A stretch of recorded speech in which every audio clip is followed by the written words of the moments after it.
How to Tell a Story. And Others. By Mark Twain. How to Tell a Story. The humorous story in American development, its difference. From comic and witty stories. I do not claim that I can tell a story as it ought to be told.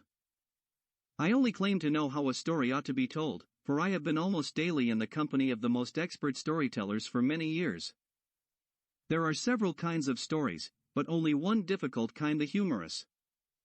I will talk mainly about that one. The humorous story is American, the comic story is English, the witty story is French.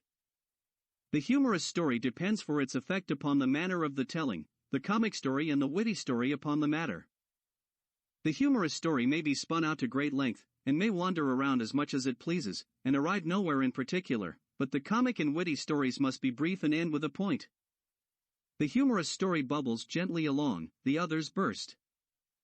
The humorous story is strictly a work of art, high and delicate art, and only an artist can tell it, but no art is necessary in telling the comic and the witty story, anybody can do it. The art of telling a humorous story, I mean by word of mouth, not print, was created in America, and has remained at home.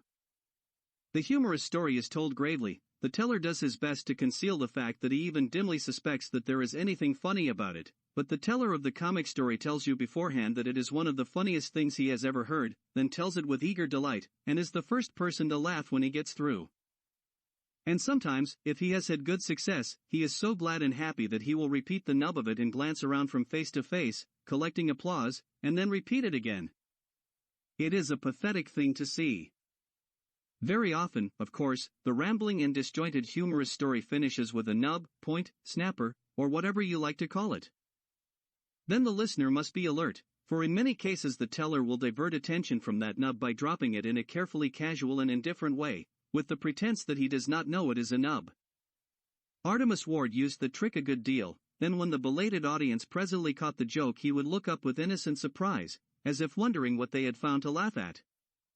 Dan Setchell used it before him, Nye and Riley and others use it today. But the teller of the comic story does not slur the nub, he shouts it at you every time. And when he prints it, in England, France, Germany, and Italy, he italicizes it, puts some whooping exclamation points after it, and sometimes explains it in a parenthesis. All of which is very depressing, and makes one want to renounce joking and lead a better life. Let me set down an instance of the comic method, using an anecdote which has been popular all over the world for 12 or 1500 years. The teller tells it in this way. The wounded soldier. In the course of a certain battle, a soldier whose leg had been shot off appealed to another soldier who was hurrying by to carry him to the rear, informing him at the same time of the loss which he had sustained, whereupon the generous son of Mars, shouldering the unfortunate, proceeded to carry out his desire. The bullets and cannonballs were flying in all directions, and presently one of the latter took the wounded man's head off without, however, his deliverer being aware of it. In no long time he was hailed by an officer, who said, "Where are you going with that carcass?" "To the rear, sir, he's lost his leg." "His leg, forsooth?" responded the astonished officer, "You mean his head, you booby." Whereupon the soldier dispossessed himself of his burden, and stood looking down upon it in great perplexity. At length he said, "It is true, sir, just as you have said." Then after a pause he added, "But he told me it was his leg dash." Here the narrator bursts into explosion after explosion of thunderous horse laughter, repeating that nub from time to time through his gaspings and shriekings and suffocatings. It takes only a minute and a half to tell that in its comic story form, and isn't worth the telling, after all. Put into the humorous story form it takes 10 minutes, and is about the funniest thing I have ever listened to, as James Whitcomb Riley tells it. He tells it in the character of a dull-witted old farmer who has just heard it for the first time, thinks it is unspeakably funny, and is trying to repeat it to a neighbor.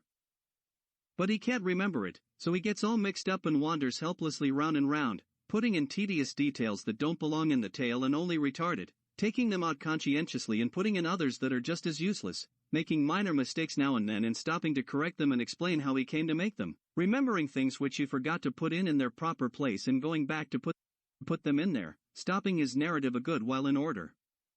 To try to recall the name of the soldier that was hurt, and finally remembering that the soldier's name was not mentioned, and remarking placidly that the name is of no real importance, anyway better, of course, if one knew it, but not essential, after all, and so on, and so on, and so on. The teller is innocent and happy and pleased with himself, and has to stop every little while to hold himself in and keep from laughing outright, and does hold in, but his body quakes in a jelly-like way with interior chuckles, and at the end of the 10 minutes the audience have laughed until they are exhausted, and the tears are running down their faces. The simplicity and innocence and sincerity and unconsciousness of the old farmer are perfectly simulated, and the result is a performance which is thoroughly charming and delicious. This is art and fine and beautiful, and only a master can compass it, but a machine could tell the other story. To string incongruities and absurdities together in a wandering and sometimes purposeless way, and seem innocently unaware that they are absurdities, is the basis of the American art, if my position is correct. Another feature is the slurring of the point. A third is the dropping of a studied remark apparently without knowing it, as if one were thinking aloud. The fourth and last is the pause. Artemus Ward dealt in numbers 3 and 4 a good deal. He would begin to tell with great animation something which he seemed to think was wonderful, then lose confidence, and after an apparently absent-minded pause add an incongruous remark in a soliloquizing way, and that was the remark intended to explode the mine, and it did. For instance, he would say eagerly, excitedly, "I once knew a man in New Zealand who hadn't a tooth in his head." Here his animation would die out, a silent, reflective pause would follow, then he would say dreamily, and as if to himself, "And yet that man could beat a drum better than any man I ever saw."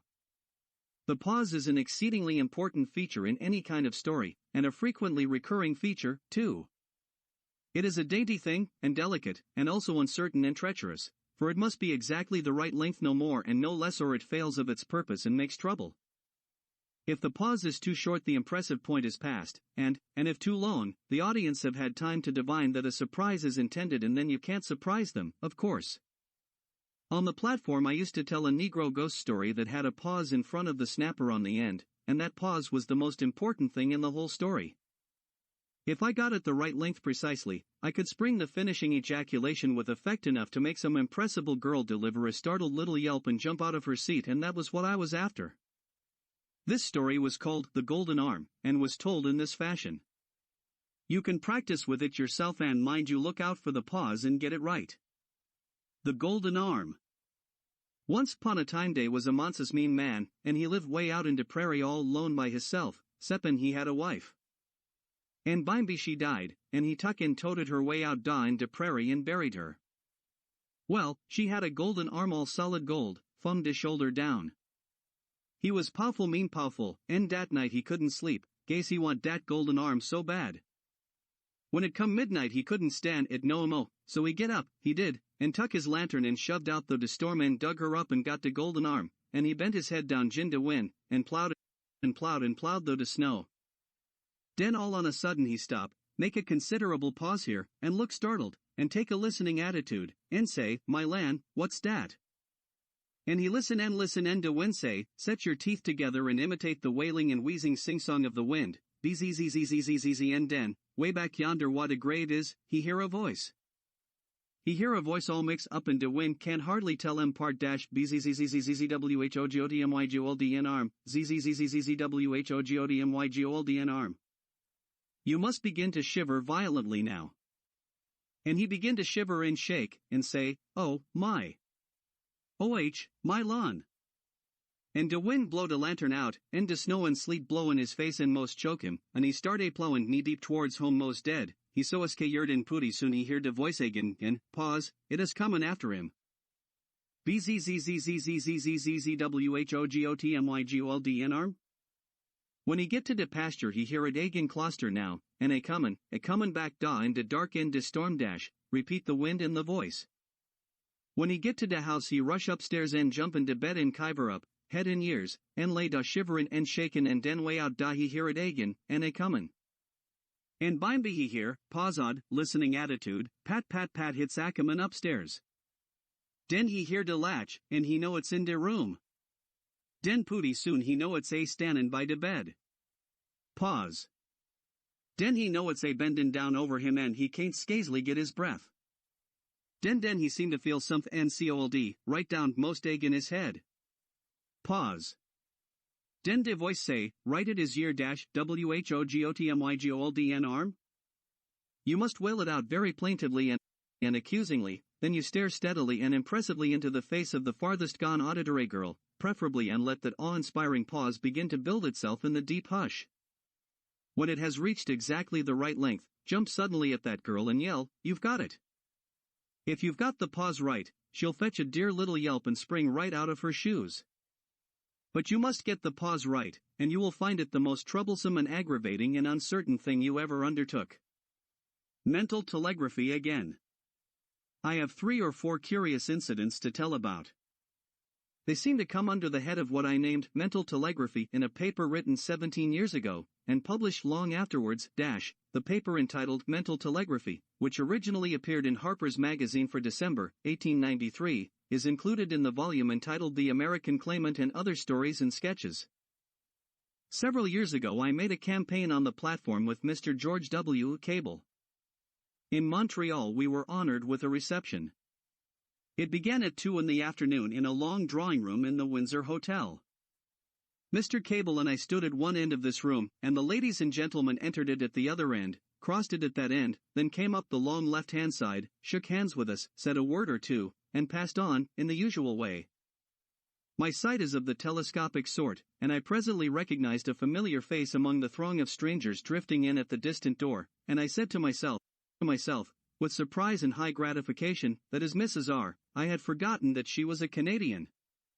She had been a great friend of mine in Carson City, Nevada, in the early days. I had not seen her or heard of her for 20 years, I had not been thinking about her, there was nothing to suggest her to me, nothing to bring her to my mind, in fact, to me she had long ago ceased to exist, and had disappeared from my consciousness. But I knew her instantly, and I saw her so clearly that I was able to note some of the particulars of her dress, and did note them, and they remained in my mind. I was impatient for her to come. In the midst of the handshakings I snatched glimpses of her and noted her progress with the slow-moving file across the end of the room, then I saw her start up the side, and this gave me a full front view of her face. I saw her last when she was within 25 feet of me. For an hour I kept thinking she must still be in the room somewhere and would come at last, but I was disappointed. When I arrived in the lecture hall that evening someone said, "Come into the waiting room, there's a friend of yours there who wants to see you. You'll not be introduced, you are to do the recognizing without help if you can." I said to myself, it is Mrs. R., I shan't have any trouble. There were perhaps 10 ladies present, all seated. In the midst of them was Mrs. R., as I had expected. She was dressed exactly as she was when I had seen her in the afternoon. I went forward and shook hands with her and called her by name, and said, "I knew you the moment you appeared at the reception this afternoon." She looked surprised, and said, "But I was not at the reception. I have just arrived from Quebec, and have not been in town an hour." It was my turn to be surprised now. I said, "I can't help it. I give you my word of honor that it is as I say. I saw you at the reception, and you were dressed precisely as you are now. When they told me a moment ago that I should find a friend in this room, your image rose before me, dress and all, just as I had seen you at the reception. Those are the facts. She was not at the reception at all, or anywhere near it, but I saw her there nevertheless, and most clearly and unmistakably. To that I could make oath. How is one to explain this? I was not thinking of her at the time, had not thought of her for years. But she had been thinking of me, no doubt. Did her thoughts flit through leagues of air to me, and bring with it that clear and pleasant vision of herself? I think so. That was and remains my sole experience in the matter of apparitions. I mean apparitions that come when one is, ostensibly, awake. I could have been asleep for a moment, the apparition could have been the creature of a dream. Still, that is nothing to the point. The feature of interest is the happening of the thing just at that time, instead of at an earlier or later time, which is argument that its origin lay in thought transference. My next incident will be set aside by most persons as being merely a coincidence, I suppose. Years ago I used to think sometimes of making a lecturing trip through the antipodes and the borders of the Orient, but always gave up the idea, partly because of the great length of the journey and partly because my wife could not well manage to go with me. Towards the end of last January that idea, after an interval of years, came suddenly into my head again forcefully, too, and without any apparent reason. Whence came it? What suggested it? I will touch upon that presently. I was at that time where I am now in Paris. I wrote at once to Henry M. Stanley, London, and asked him some questions about his Australian lecture tour, and inquired who had conducted him and what were the terms. After a day or two his answer came. It began. The lecture agent for Australia and New Zealand is Par. Excellence Mr. R. S. Smythe, of Melbourne. He added his itinerary, terms, sea expenses, and some other matters, and advised me to write Mr. Smythe, which I did February 3d. I began my letter by saying in substance that while he did not know me personally we had a mutual friend in Stanley, and that would answer for an introduction. Then I proposed my trip, and asked if he would give me the same terms which he had given Stanley. I mailed my letter to Mr. Smythe February 6, and 3 days later I got a letter from the selfsame Smythe, dated Melbourne, December 17. I would as soon have expected to get a letter from the late George Washington. The letter began somewhat as mine to him had begun, with a self-introduction. Dear M.R. Clemens, it is so long since Archibald Forbes and I spent that pleasant afternoon in your comfortable house at Hartford that you have probably quite forgotten the occasion. In the course of his letter this occurs. I am willing to give you, here he named the terms which he had given Stanley, for an Antipodean tour to last, say, 3 months. Here was the single essential detail of my letter answered 3 days after I had mailed my inquiry. I might have saved myself the trouble and the postage, and a few years ago I would have done that very thing, for I would have argued that my sudden and strong impulse to write and ask some questions of a stranger on the underside of the globe meant that the impulse came from that stranger, and that he would answer my questions of his own motion if I would let him alone. Mr. Smythe's letter probably passed under my nose on its way to lose 3 weeks traveling to America and back, and gave me a whiff of its contents as it went along. Letters often act like that. Instead of the thought coming to you in an instant from Australia, the, apparently, unsentient letter imparts it to you as it glides invisibly past your elbow in the mailbag. Next incident. In the following month, March, I was in America. I spent a Sunday at Irvington-on-the-Hudson with Mr. John Brisbane Walker, of the Cosmopolitan magazine. We came into New York next morning, and went to the Century Club for luncheon. He said some praiseful things about the character of the club and the orderly serenity and pleasantness of its quarters, and asked if I had never tried to acquire membership in it. I said I had not, and that New York clubs were a continuous expense to the country members without being of frequent use or benefit to them. And now I've got an idea. Said I, there's the Lotus, the first New York club I was ever a member of, my very earliest love in that line. I have been a member of it for considerably more than 20 years, yet have seldom had a chance to look in and see the boys. They turn gray and grow old while I am not watching. And my dues go on. I am going to Hartford this afternoon for a day or two, but as soon as I get back I will go to John Elderkin very privately and say, remember the veteran and confer distinction upon him, for the sake of old times. Make me an honorary member and abolish the tax. If you haven't any such thing as honorary membership, all the better, create it for my honor and glory. That would be a great thing. I will go to John Elderkin as soon as I get back from Hartford. I took the last express that afternoon, first telegraphing Mr. F.G. Whitmore to come and see me next day. When he came he asked, did you get a letter from Mr. John Elderkin, secretary of the Lotus Club, before you left New York? Then it just missed you. If I had known you were coming I would have kept it.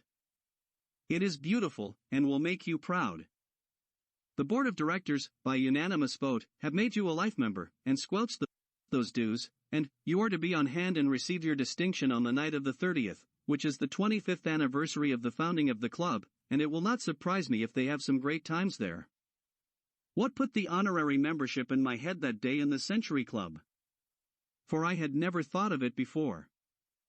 I don't know what brought the thought to me at that particular time instead of earlier, but I am well satisfied that it originated with the board of directors, and had been on its way to my brain through the air ever since the moment that saw their vote recorded. Another incident. I was in Hartford 2 or 3 days as a guest of the Reverend Joseph H. Twitchell. I have held the rank of honorary uncle to his children for a quarter of a century, and I went out with him in the trolley car to visit one of my nieces, who was at Miss Porter's famous school in Farmington. The distance is 8 or 9 miles. On the way, talking, I illustrated something with an anecdote. This is the anecdote. 2 years and a half ago I and the family arrived at Milan on our way to Rome, and stopped at the Continental. After dinner I went below and took a seat in the stone-paved court, where the customary lemon trees stand in the customary tubs, and said to myself, now this is comfort and repose, and nobody to disturb it. I do not know anybody in Milan. Then a young gentleman stepped up and shook hands, which damaged my theory.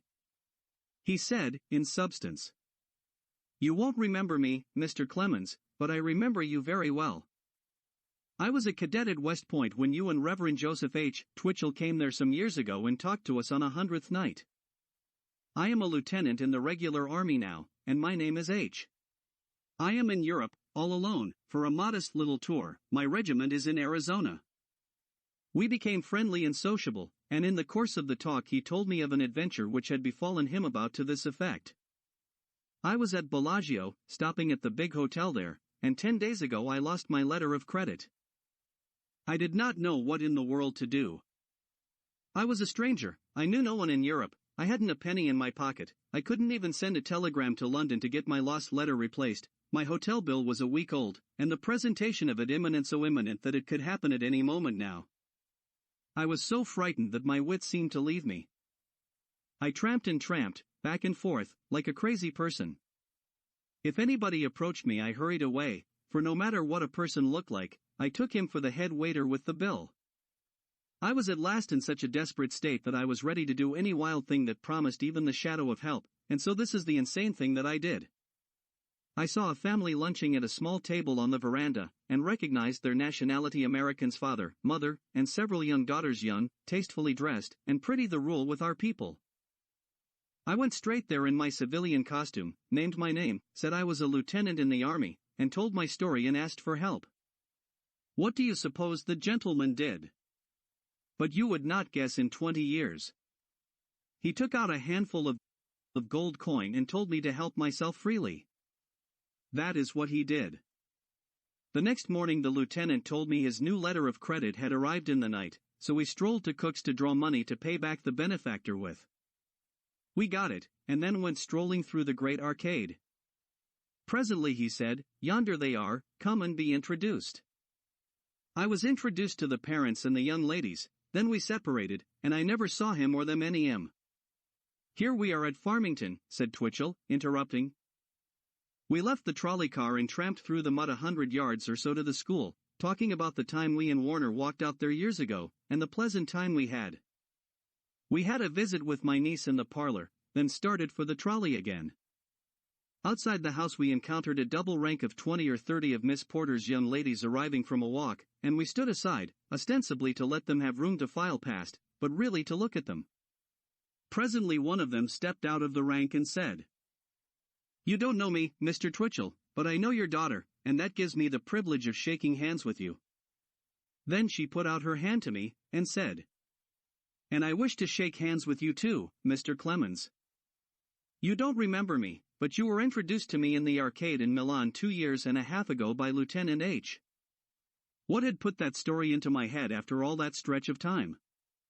Was it just the proximity of that young girl, or was it merely an odd accident? The invalid story. I seem 60 and married, but these effects are due to my condition and sufferings, for I am a bachelor, and only 41. It will be hard for you to believe that I, who am now but a shadow, was a hale, hearty man 2 short years ago, a man of iron, a very athlete, yet such is the simple truth. But stranger still than this fact is the way in which I lost my health. I lost it through helping to take care of a box of guns on a 200-mile railway journey one winter's night. It is the actual truth, and I will tell you about it. I belong in Cleveland, Ohio. One winter's night, 2 years ago, I reached home just after dark, in a driving snowstorm, and the first thing I heard when I entered the house was that my dearest boyhood friend and schoolmate, John B. Hackett, had died the day before, and that his last utterance had been a desire that I would take his remains home to his poor old father and mother in Wisconsin. I was greatly shocked and grieved, but there was no time to waste in emotions. I must start at once. I took the card, marked Deacon Levi Hackett, Bethlehem, Wisconsin, and hurried off through the whistling storm to the railway station. Arrived there, I found the long white pine box which had been described to me. I fastened the card to it with some tacks, saw it put safely aboard the express car, and then ran into the eating room to provide myself with a sandwich and some cigars. When I returned, presently, there was my coffin box back again, apparently, and a young fellow examining around it, with a card in his hands, and some tacks and a hammer. I was astonished and puzzled. He began to nail on his card, and I rushed out to the express car, in a good deal of a state of mind, to ask for an explanation. But no, there was my box, all right, in the express car. It hadn't been disturbed. The fact is that without my suspecting it, a prodigious mistake had been made. I was carrying off a box of guns which that young fellow had come to the station to ship to a rifle company in Peoria, Illinois, and he had got my corpse. Just then the conductor sung out all aboard, and I jumped into the express car and got a comfortable seat on a bale of buckets. The expressman was there, hard at work, a plain man of 50, with a simple, honest, good-natured face, and a breezy, practical heartiness in his general style. As the train moved off, a stranger skipped into the car and set a package of peculiarly mature and capable Limburger cheese on one end of my coffin box, I mean my box of guns. That is to say, I know now that it was Limburger cheese, but at that time I never had heard of the article in my life, and of course was wholly ignorant of its character. Well, we sped through the wild night, the bitter storm raged on, a cheerless misery stole over me, my heart went down, down, down. The old expressman made a brisk remark or two about the tempest and the Arctic weather, slammed his sliding doors to, and bolted them, closed his window down tight, and then went bustling around, here and there and yonder, setting things to rights, and all the time contentedly humming Sweet By and By, in a low tone, and flatting a good deal. Presently I began to detect a most evil and searching odor stealing about on the frozen air. This depressed my spirits still more, because of course I attributed it to my poor departed friend. There was something infinitely saddening about his calling himself to my remembrance in this dumb, pathetic way, so it was hard to keep the tears back. Moreover, it distressed me on account of the old expressman, who, I was afraid, might notice it. However, he went humming tranquilly on, and gave no sign, and for this I was grateful. Grateful, yes, but still uneasy, and soon I began to feel more and more uneasy every minute, for every minute that went by that odor thickened up the more, and got to be more and more gamey and hard to stand. Presently, having got things arranged to his satisfaction, the expressman got some wood and made up a tremendous fire in his stove. This distressed me more than I can tell, for I could not but feel that it was a mistake. I was sure that the effect would be deleterious upon my poor departed friend. Thompson, the expressman's name was Thompson, as I found out in the course of the night now when poking around his car, stopping up whatever stray cracks he could find, remarking that it didn't make any difference what kind of a night it was outside, he calculated to make us comfortable, anyway. I said nothing, but I believed he was not choosing the right way. Meantime he was humming to himself just as before, and meantime, too, the stove was getting hotter and hotter, and the place closer and closer. I felt myself growing pale and qualmish, but grieved in silence and said nothing. Soon I noticed that the Sweet By and By was gradually fading out, next it ceased altogether, and there was an ominous stillness. After a few moments Thompson said, "Phew. I reckon it ain't no cinnamon tea I've loaded up this here stove with." He gasped once or twice, then moved toward the coffin box, stood over that Limburger cheese part of a moment, then came back and sat down near me, looking a good deal impressed. After a contemplative pause, he said, indicating the box with a gesture, "Friend of yourn?" "Yes," I said with a sigh. "He's pretty ripe, ain't he?" Nothing further was said for perhaps a couple of minutes, each being busy with his own thoughts, then Thompson said, in a low, odd voice, "Sometimes it's uncertain whether they're really gone or not. Seem gone, you know, body warm, joints limber and so, although you think they're gone, you don't really know. I've had cases in my car. It's perfectly awful, because you don't know what minute they'll rise up and look at you." Then, after a pause, and slightly lifting his elbow toward the box, but he ain't in no trance. "No, sir, I go bail for him." We sat some time, in meditative silence, listening to the wind and the roar of the train. Then Thompson said, with a good deal of feeling, well, we've all got to go, they ain't no getting around it. Man that is born of woman is of few days and far between, as Scripture says. Yes, you look at it any way you want to, it's awful solemn and curous, they ain't nobody can get around it, all's got to go just everybody, as you may say. One day you're hearty and strong here. He scrambled to his feet and broke a pane and stretched his nose out at it a moment or two, then sat down again while I struggled up and thrust my nose out at the same place, and this we kept on doing every now and then. And next day he's cut down like the grass, and the places which knowed him then knows him no more forever, as Scripture says. Yes, indeedy, it's awful solemn and curous, but we've all got to go, one time or another, they ain't no getting around it. There was another long pause. What did he die of? I said I didn't know. How long has he been dead? It seemed judicious to enlarge the facts to fit the probabilities, so I said 2 or 3 days. But it did no good, for Thompson received it with an injured look which plainly said, 2 or 3 years, you mean. Then he went right along, placidly ignoring my statement, and gave his views at considerable length upon the unwisdom of putting off burials too long. Then he lounged off toward the box, stood a moment, then came back on a sharp trot and visited the broken pane, observing, "'Twould have been a dumb sight better, all around, if they'd started him along last summer." Thompson sat down and buried his face in his red silk handkerchief, and began to slowly sway and rock his body like one who was doing his best to endure the almost unendurable. By this time the fragrance, if you may call it fragrance, was just about suffocating, as near as you can come at it. Thompson's face was turning gray. I knew mine hadn't any color left in it. By and by Thompson rested his forehead in his left hand, with his elbow on his knee, and sort of waved his red handkerchief towards the box with his other hand, and said, "I've carried a many a one of 'em, some of 'em considerable overdue, too, but, lordy, he just lays over 'em all, and does it easy cap, they was heliotrope to him." This recognition of my poor friend gratified me, in spite of the sad circumstances, because it had so much the sound of a compliment. Pretty soon it was plain that something had got to be done. I suggested cigars. Thompson thought it was a good idea. He said, "Likely it'll modify him some." We puffed gingerly along for a while, and tried hard to imagine that things were improved. But it wasn't any use. Before very long, and without any consultation, both cigars were quietly dropped from our nerveless fingers at the same moment. Thompson said, with a sigh, "No, Cap, it don't modify him worth a cent. Fact is, it makes him worse, because it appears to stir up his ambition. What do you reckon we better do, now?"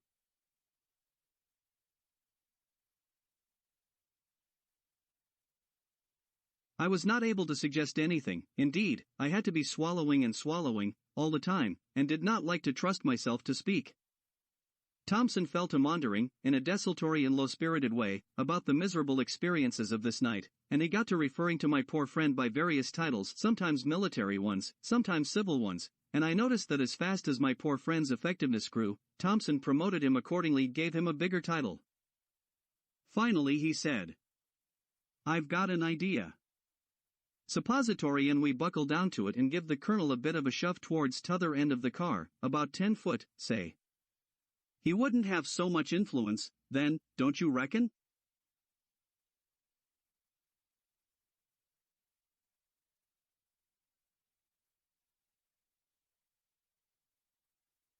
I said it was a good scheme. So we took in a good fresh breath at the broken pane, calculating to hold it till we got through. Then we went there and bent over that deadly cheese and took a grip on the box. Thompson nodded already, and then we threw ourselves forward with all our might, but Thompson slipped, and slumped down with his nose on the cheese, and his breath got loose. He gagged and gasped, and floundered up and made a break for the door, pawing the air and saying hoarsely, "Don't hinder me, gimme the road. I'm dying, gimme the road." Out on the cold platform I sat down and held his head a while, and he revived. Presently he said, "Do you reckon we started the General any?" I said no, we hadn't budged him. "Well, then, that idea's up the flume. We got to think up something else.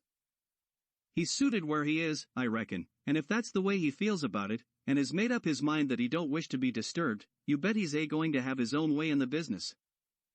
Yes, better leave him right where he is, long as he wants it so, because he holds all the trumps, don't you know, and so it stands to reason that the man that lays out to alter his plans for him is going to get left.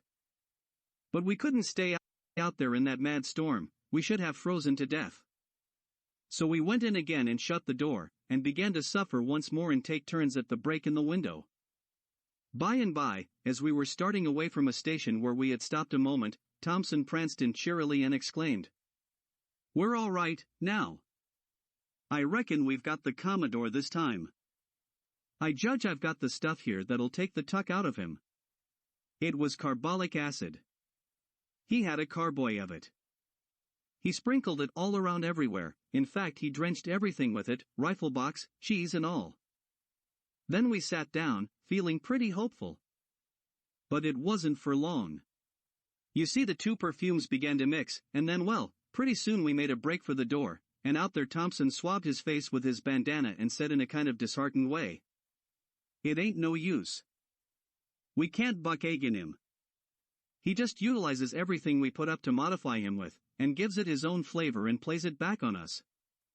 Why, Cap, don't you know, it's as much as 100 times worse in there now than it was when he first got going.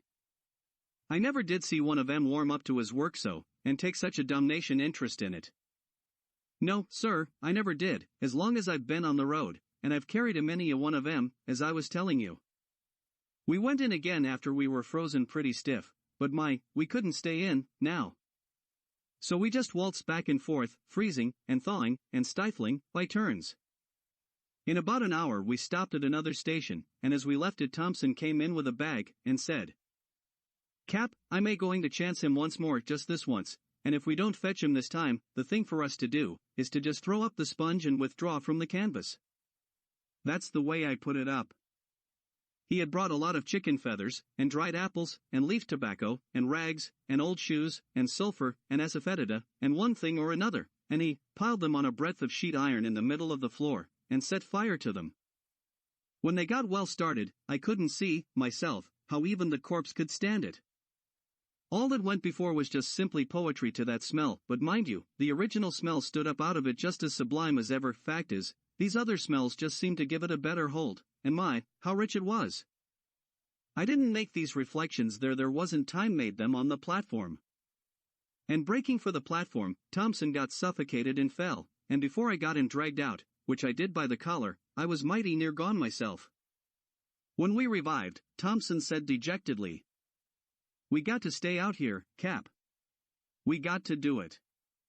They ain't no other way. The governor wants to travel alone, and he's fixed so he can outvote us." And presently he added, "And don't you know, we're pisoned. It's our last trip, you can make up your mind to it.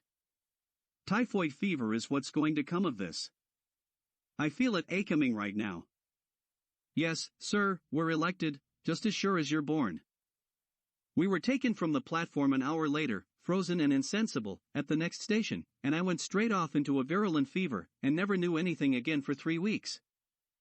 I found out, then, that I had spent that awful night with a harmless box of rifles and a lot of innocent cheese, but the news was too late to save me. Imagination had done its work, and my health was permanently shattered. Neither Bermuda nor any other land can ever bring it back to me. This is my last trip. I am on my way home to die. The end of the book.